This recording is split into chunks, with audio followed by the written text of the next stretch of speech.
Hi, I'm Patricia Allingham Carlson, and this is my video of part 2, Purple Crocus Patch. In my first video, part 1, I showed you how I laid this particular painting out. I also mentioned that this one was a challenge for me. I've done paintings before of crocuses, but I'd never done a big, glorious, smushed together patch all coming up together and blooming at the same time. And differentiating all the little petals and different parts without getting too fussy and meticulous was a challenge. I hope you'll enjoy the video. I hope you'll learn something, and that would be great.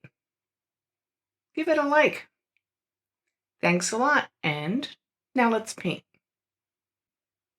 Picking up on this painting, I have a pretty well developed composition. Individual flowers have mostly been picked out. You could see many petals. You can also see that much of the color has faded to a pale color. Whereas I want this painting to be bursting with vibrancy and vibrant colors. Now that it is formed, it's time to enhance.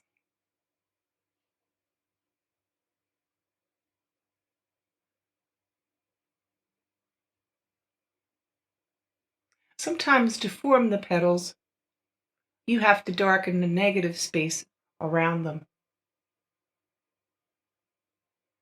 Having active negative space, dark areas moving through your composition helps to keep attention and accent and move the eye through as the viewer looks at the painting, and interest is caught in different areas. For my dark accents in this particular painting, I've used primarily Hooker's Green Dark and Indigo mixed together. Where I want it to get really dark, I'll mix in a little bit of purple.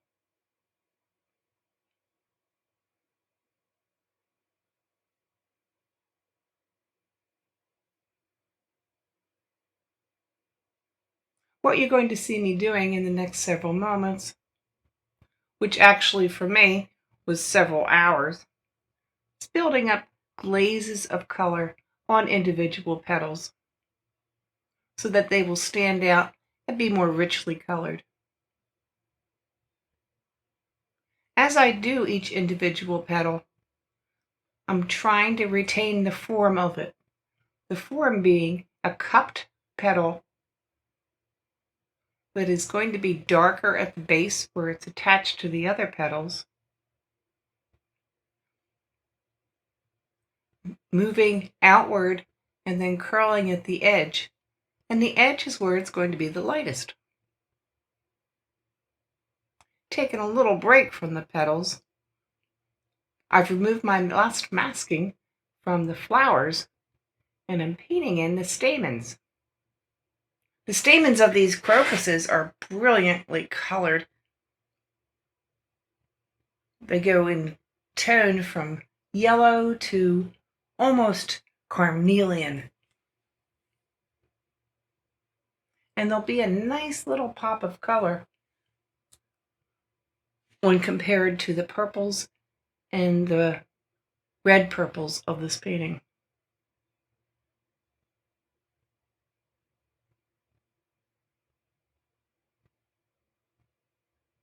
In my photographic reference, not too many of these were showing.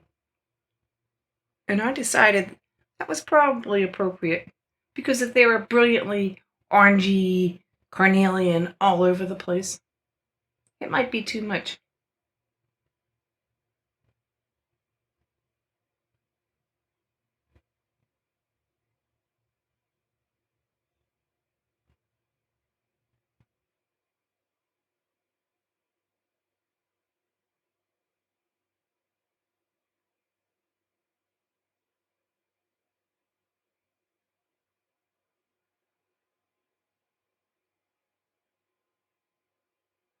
In order to form those stamens correctly, I am painting around them where the masking left them a little ragged to make the form more smooth.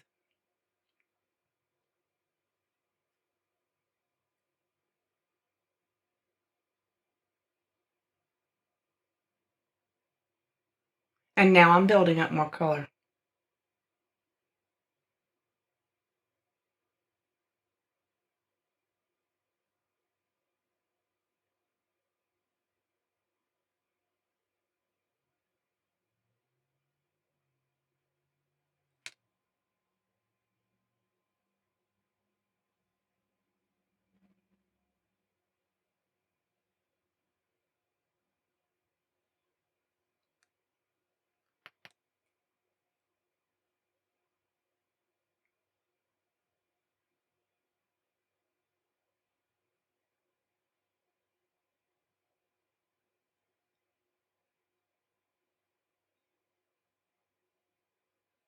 I think in some species of crocus, these stamens are actually used to make saffron.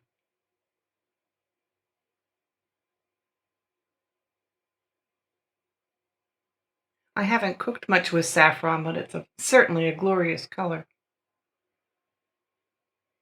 But this is your run-of-the-mill average crocus that's growing in my garden, so I'm sure not appropriate for cooking in the kitchen.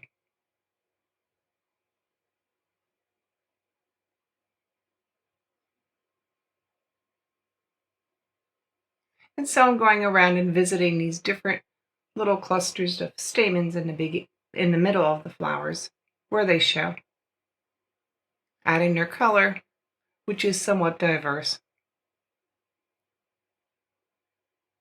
and having some fun with a different color.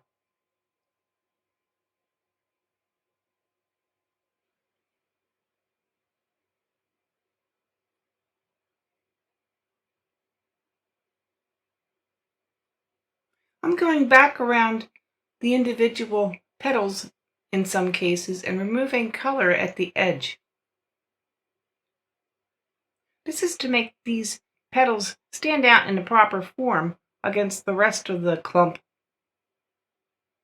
And in some cases, I'd forgotten to leave these edges.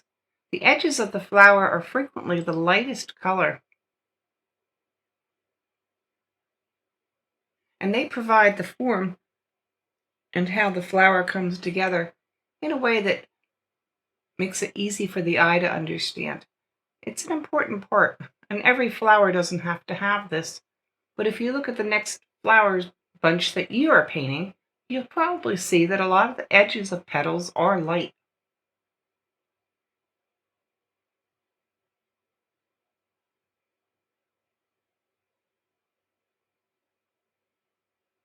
I'm moving around this painting from area to area and slowly bringing out more petals, adding deeper color and showing their forms.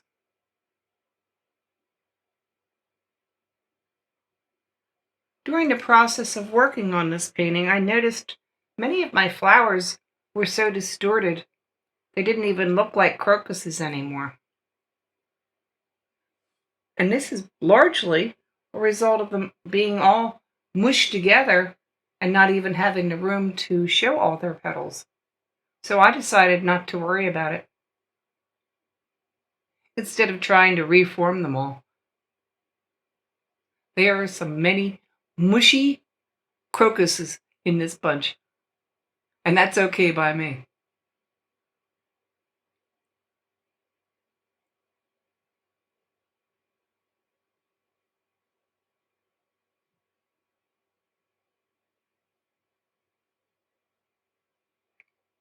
As I said previously, I've made my crocuses different shades of purple.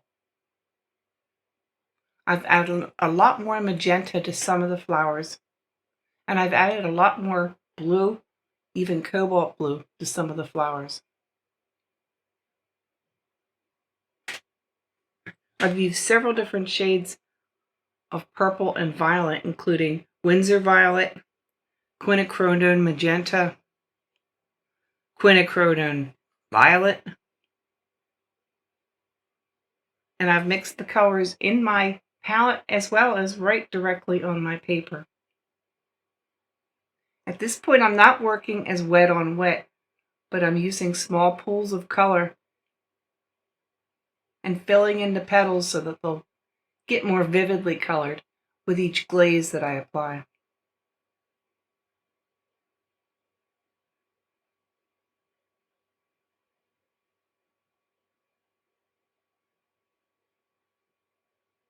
You can see I'm going back into the areas between the flowers as well to enhance the darkness areas that are showing, which accent the flowers so nicely.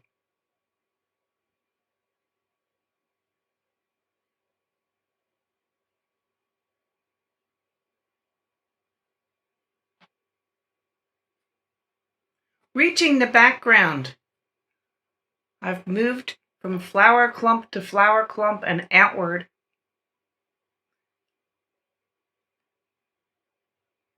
And the top side of my arrangement is far more brightly lit with sunlight than the bottom is. Working wet on wet, I'm using some yellow greens, some sap greens mixed with yellow. Traces of purple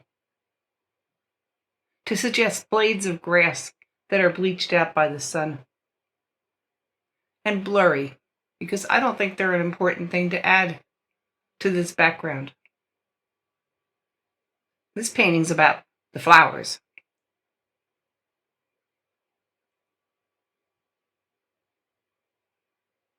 But you could see how I'm adding individual blades of grass, making them curve and intertwine. And I think that looks about right. Spray bottle helps me to keep everything wet and blendy and soft rather than hard.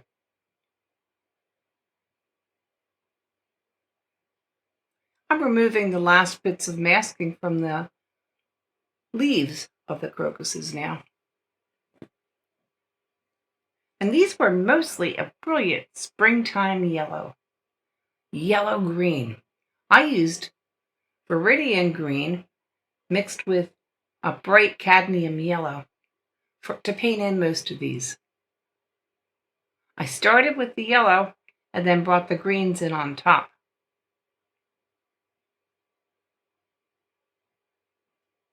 As the greens go downward toward the base of the flowers, they darken, and at the tips they're lighter.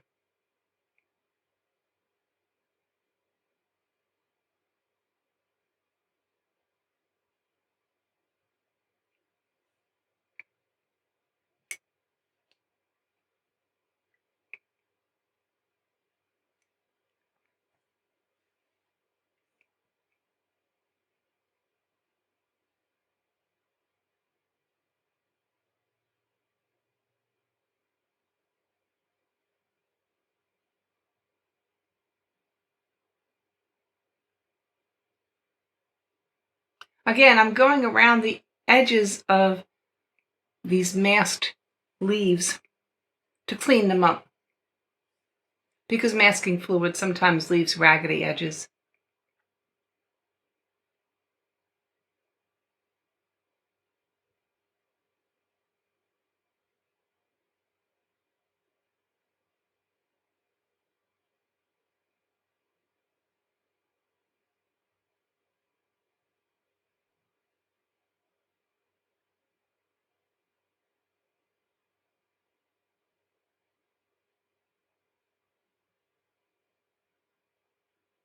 Can you see how putting down these strong darks makes the lighter areas really pop? I think that's the whole principle of accent.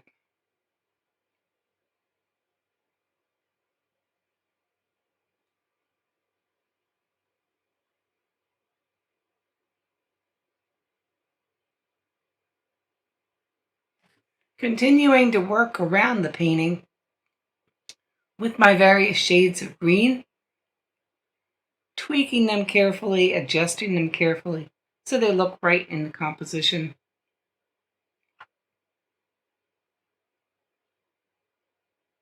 I've darkened the lower sides of the painting as well, where the flowers are more largely in shadow.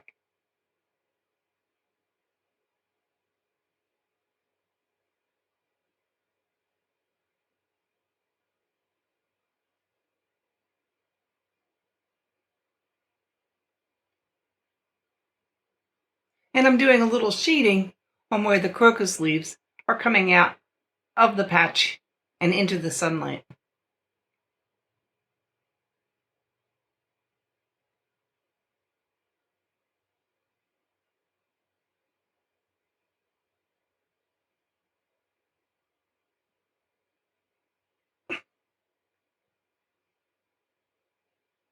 If you look at my composition, many of my flowers are sort of half formed, not all spelled out for the viewer. Softer in their forms and compositional drawing, so to speak. I've picked out some clearly marked flowers toward the middle of the composition. And as you look outward from there, the flowers become a little bit looser and looser as they approach the edges.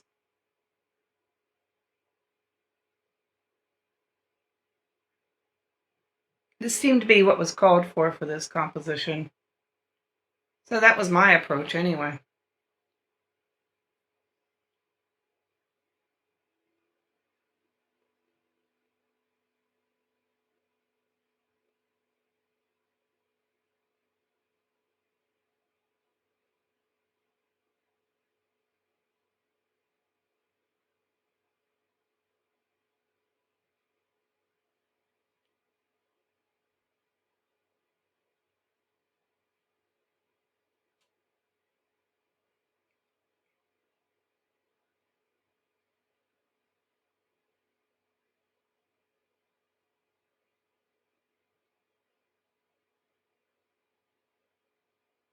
Coming to the end of development of this very complicated composition for me. I'm letting my eye travel around the painting and seeing what could use a little sharpening, what could use a little more color. I've tightened the very center flowers so they're a little bit more clearly marked. And I'm adding some accents here and there around the painting as I go.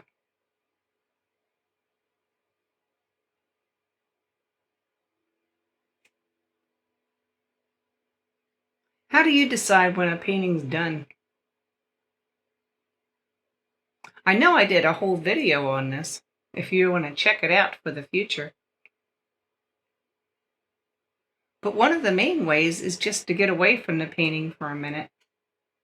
Whether you step across the room and look at it from a distance, or turn it toward the wall and don't look at it at all for about 15, 20 minutes, a half an hour, trying to get some perspective on, oh wow, why didn't I see that before? Is how you come toward the end and decide that you need to do a little bit more work, or, oh wow, that's done. I should leave it alone. Check out that video of mine sometime. You might find it helpful. Because I'm sharing all the ideas I've developed over the years of painting watercolor.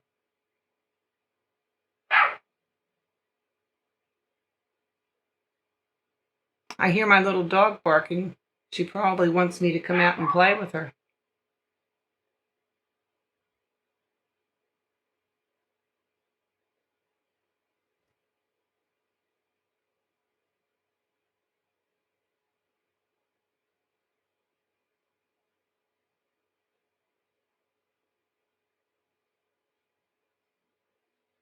And here I've tweaked and tweaked and tweaked until I can tweak no more, and I'm signing it, and it is done.